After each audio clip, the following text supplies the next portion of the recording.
j'espère que vous allez bien. Aujourd'hui on se retrouve pour une nouvelle vidéo. Donc aujourd'hui on va voir le petit stabilisateur de chez Zhiyun. C'est parti.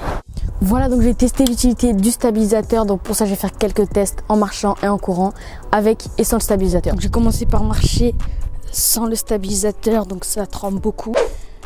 Donc maintenant je marche avec le stabilisateur. Vous voyez, c'est vraiment très smooth. Donc ensuite je vais courir sans le stabilisateur. Donc c'était vraiment n'importe quoi. Voilà, donc là je cours avec le stabilisateur.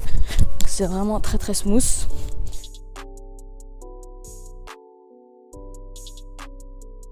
Voilà, vous avez vu que le stabilisateur c'était vraiment très cool. Donc moi j'ai pris le Zhiyun Smooth 4 car c'est l'un des moins chers, donc pour téléphone. Mais il en existe pour caméra. Plus on met de poids sur le stabilisateur, plus c'est cher. Mais bon, avec ça on peut faire de très belles choses. Restez bien jusqu'à la fin de la vidéo car justement j'ai un petit projet avec ceci. Quand on ouvre la boîte, nous avons une mallette de transport assez rigide en polystyrène avec la notice. Quand nous ouvrons, nous retrouvons le stabilisateur, un trépied et le câble pour le recharger.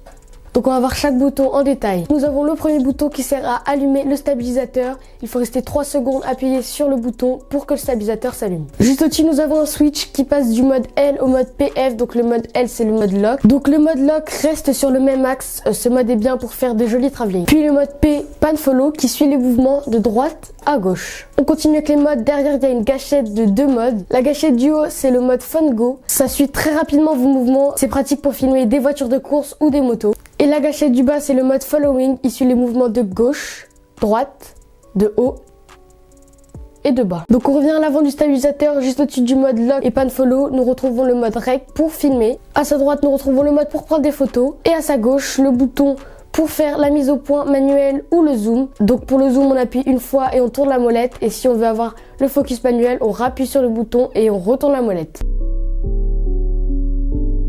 Juste au-dessus, on a une espèce de molette, c'est pour se balader dans les menus de l'application Zhiyun Play. Au centre, il y a le bouton pour activer le flash. À gauche, il y a le bouton pour switcher caméra avant, caméra arrière. Et à droite, on peut régler les ISO.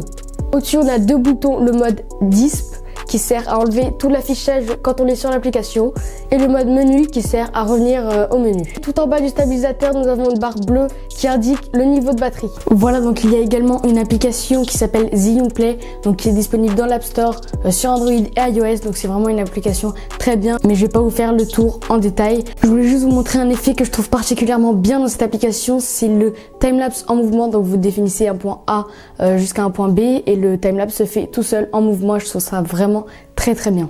Donc j'ai fait une petite cinématique en forêt pour voir un peu en conditions réelles le stabilisateur. Donc je vous invite à aller la voir en cliquant juste ici sur le petit i.